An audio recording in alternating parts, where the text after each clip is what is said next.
Hi everyone, it's Mac here again, back with episode 2 of Draft of the Day. We're going to be looking at another game from the same series as last episode, so if you haven't seen it before this video, it might help if you do go back and watch the last one. It's only about 15 minutes long and we cover some important drafting do's and don'ts regarding Kassadin and picking low wave clear comps and how to punish it. But moving on, getting on with this video, I will go through things as if you hadn't seen the first one, okay? So I'll be giving some context, but if you want the full background, I would go back and watch that. So moving straight into things, EDG on the blue side, W on the red side. The bans are very similar to game 1 when the teams are on the same sides, okay?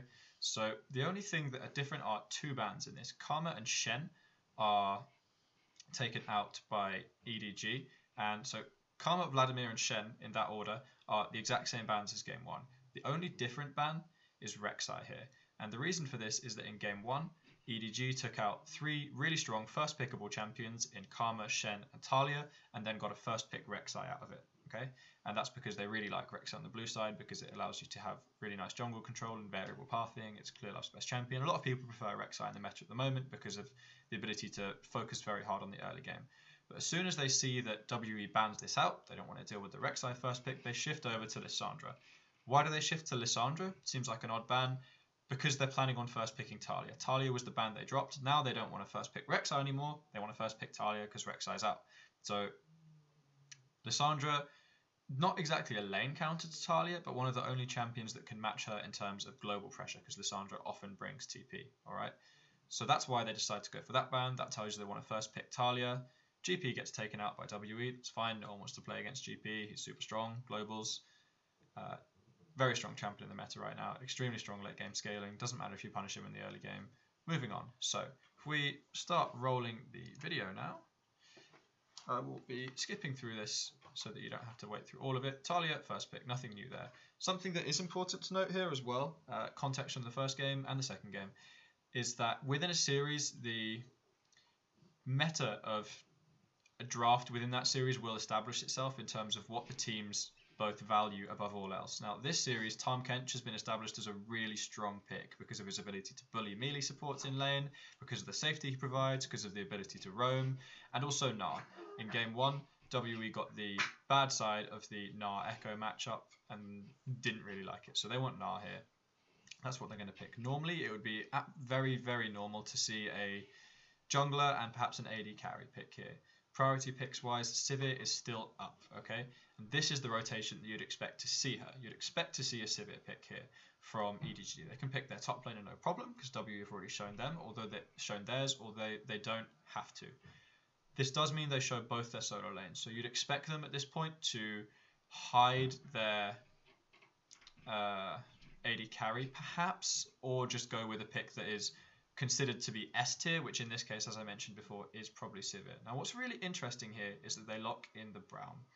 And we just talked about how Tahm Kench dominates melee supports really hard. Braum, not a good matchup into Tahm Kench. So why do they pick this here? Okay, so there's a couple of reasons. One, when they first picked Talia, another pick which has established itself in this series so far is the Syndra as a well-known counter pick to Talia, and Braum does really well into Syndra because he can block all of the orbs from her ultimate in the mid to late game, okay, with his shield.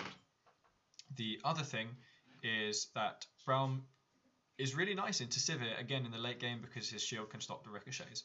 Bad in the early game though, okay, so that already tells you something really important about this draft. They're expecting not to really play around the bottom lane that much. Other thing that Braum does, because you're going to lose into Sivir in the lane if they pick Sivir, and you're going to lose into Tahm Kench in the lane in terms of your support matchup. So, why pick Braum here? A, for the reasons we talked about, and B, because Braum has synergy with certain champions and is very good at protecting hyper carries in the late game. So what this tells you is they're okay with giving Sivir over to the enemy team. They're probably not going to play around bot lane, and also that they have a pick which is going to come up, which may well be a hyper carry, and that is fine into Sivir. Okay, so what this immediately tells you is that they'll probably be picking something like Twitch or Cogmore into Sivir.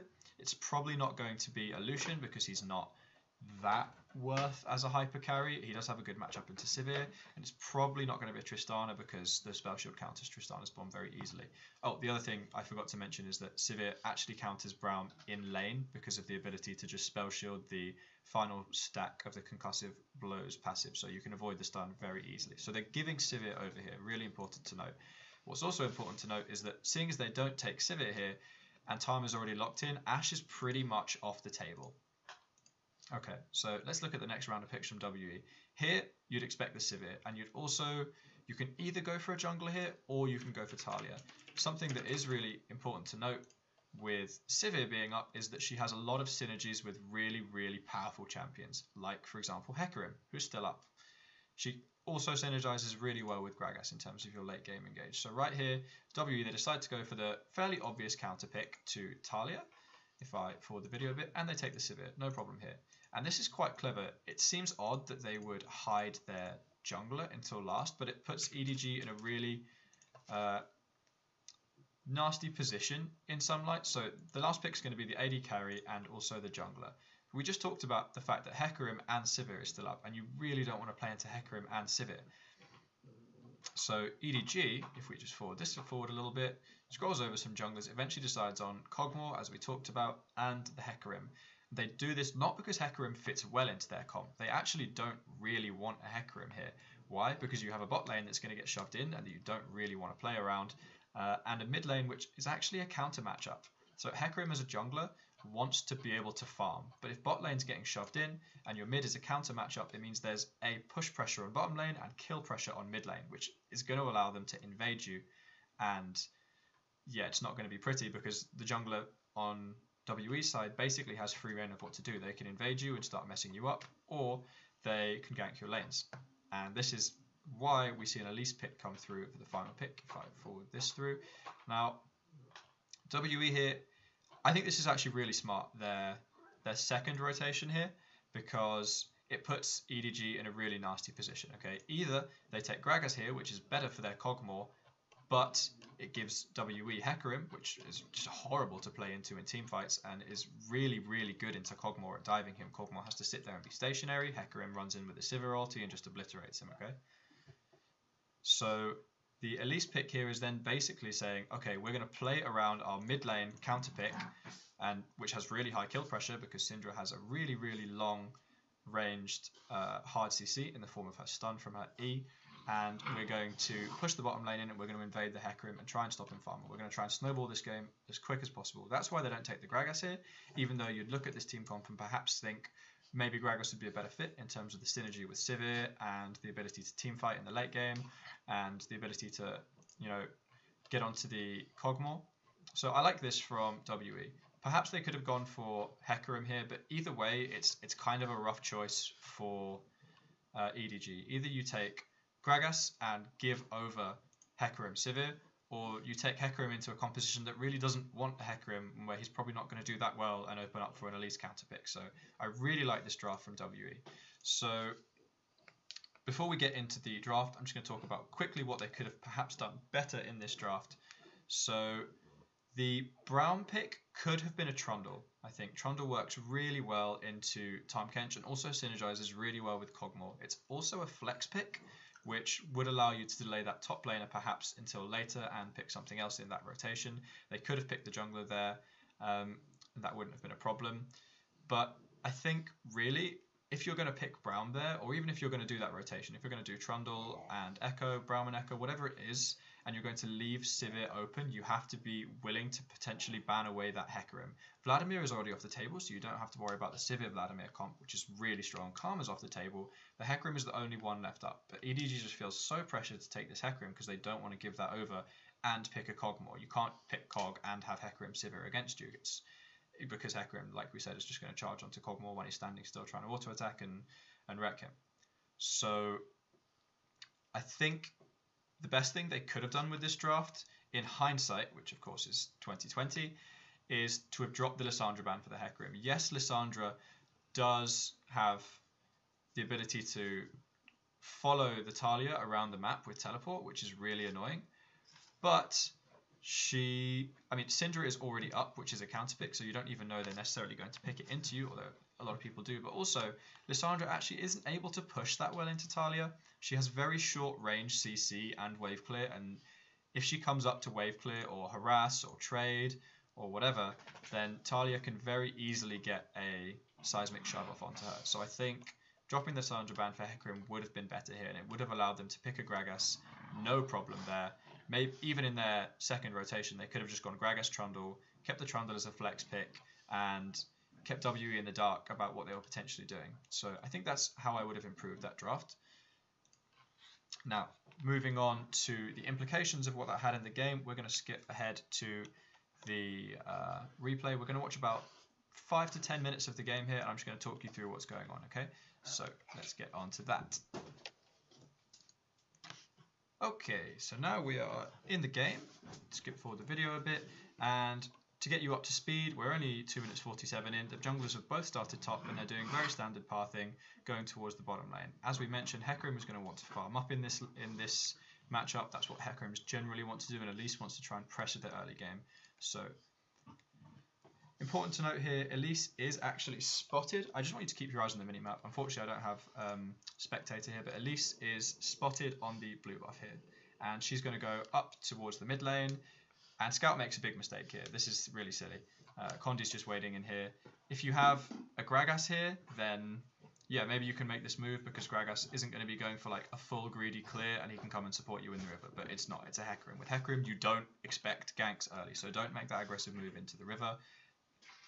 So that Scout's bad there, and he burns both Cleanse and Flash at 3 minutes 22, which is really crucial.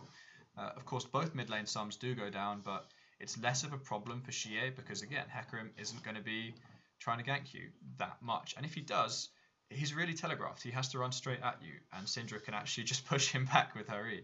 So it's not that much of a problem for her, right? Okay, so that's the first point out of the way. We're going to skip through this a bit more so we're watching the whole thing. Both junglers carrying on their standard routes. If you just keep watching the mini-map, and Elise is going to clear her jungle and go back now. Okay, now she's back. This is important. If you see in the items tab, she's just bought Moby boots. And if we think about what's just happened, if you look on the map right now, the Wolf Spirit is actually still there. And that's from when Hecarim was just in the jungle. He's just gone and checked that top quadrant of the map, and he found that his Gromp was not there because Elise had counter-jungled it. So he smites his Wolves and carries on going across the path. Elise then goes back. Now, Hecarim knows, well, Clearlove in this case, knows that the bottom side jungle is available from Condi. It will have respawned now. He knows that because of where he was at the time when he ganked Scout in the middle lane. He knows that his top side jungle is down, his bottom side jungle is down, and that Elise has probably just gone back to her top side and recalled. So he sniffs this out. He takes an extra camp here. He takes the wolf camp and then goes down. He's just taken it now like 20 seconds ago. I won't skip back to show you. And so he knows that there's probably a gank going bottom lane because this is where Elise is most likely to be. This is the only place she has jungle camps on the map, so she's probably going to go there. Echo is also planning on going back to base. And here's the Elise. Now, if this weren't an Elise pick, look at how close Hecarim is there. He's maybe, what, 1, 2, 3 seconds out. Elise has Moby boots and Hecarim has no boots, and he's gone for a full clear. As we talked about, he went for that wolf camp. He's been clearing his jungle like mad. He's, what, 9 CS up on Elise right now.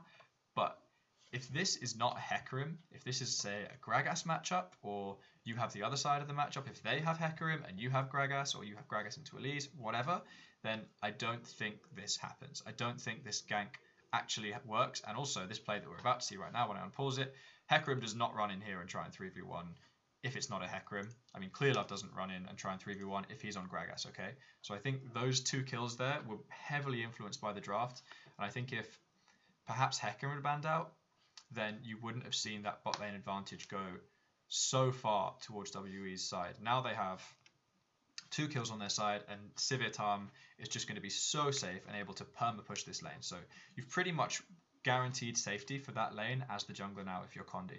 So where's your focus going to go now? Well, the mid laner, Scout, burnt his Flash and his Cleanse really early on into the game. And if we keep scrolling through, oh no, we don't even need to scroll. They try for a gank here. And as we talked about, the Flash is down. He gets ulted, and he doesn't have flash to get away from that last auto attack. So that's 2 instances already where arguably the jungle matchup, just because of not having a Hecarim ban, has really, really influenced this game to the detriment of EDG. They've now lost out on 3 kills because, I mean, of course Scout did make an early mistake going into that river, but again, if you have a Gragas, maybe you're safe to make that play because Gragas isn't going to go for a full greedy clear. When you play Gragas, you tend to just, especially into Elise, you will tend to just look for counter ganks and try and shadow her across the map. You don't mind if you go down in CS or experience, or even like just even is all you're aiming for, because you outscale her into the late game. Once Elise gets to the late game, she's basically just a cocoon bot. Gragas has superior team fighting. Okay. Condi now tries to go for an invade here, but smartly backs off because Gnar is shoved in the top lane. He doesn't have the pressure for this. He doesn't need to make a play here. Okay. And if we keep going through, he's going to get his red buff. If you keep your eyes on the map, come back down here. And again, this is part of the problem with this draft. You really can't 2v2 this lane. You see what Sheer was able to do back there, just pushing Hecarim out. Bot lane, as we mentioned, is going to push in. And the same thing as what happened in yesterday's video, or our last video, episode 1, happens again. You get control of the river if you're WE. Cleanse goes down there from Scout. That's unfortunate. He actually cleansed late on a missed stun, so he's misplaying this. Okay, admittedly he's misplaying this, but the amount of pressure they're able to get from the kill lane and the lack of summoners in mid lane and the pressure in bot lane means that Condi is able to just do what he wants. He can be in this jungle no problem with the pink ward. There's no ability for them to fight over the pink ward that he's currently stood on. So EDG doesn't know where he is right now. They don't know if he's at the red buff. They don't know if he's going towards bottom lane. They don't know if he's going to gank mid lane, and that leads to this play right here happening in a minute. There it is. Cleanse is down, there comes the stun, straight into a flash cocoon, and Scout goes down. So if you're Elise right now, you have done your job. You've got 3 kill involvements before 9 minutes, and you've already killed the Hecarim as well. That was kind of his fault, but again, Tahm Kench, as we saw in the last video as well, able to just make this super easy roam. This is part of why he's such a high priority pick right now, because the bottom lane is pushed into their tower, okay? So I think, looking back at this draft, again, the Hecarim is the big standout pick for me. If you have lanes which are going to lose in terms of either push or in terms of kill pressure, you can't really afford to be picking a Hecarim here, because he wants to farm out. You can't have a lane like Kog'Maw Brown, which is going to lose in push, and in terms of the lane counter, because Tahm Kench into Brown, and just try and wait and get that Wit's End, which is admittedly a very early power spike, and just try and farm, play passively. And then Atalia, who has so much kill pressure onto her, who is messing up, honestly, into an Elise and a Syndra, which is one of the strongest early 2v2 lanes, and then pick a Hecarim, because you will not have the time to farm without this happening to the rest of your map. Okay, so that's going to be all from me today. I hope you learned something. I hope you found this interesting. If you did, then as always, please do leave some feedback, like, comment, subscribe, whatever it is. I really appreciate it, okay? So this was Mac, and this was Draft of the Day. Thanks very much for watching.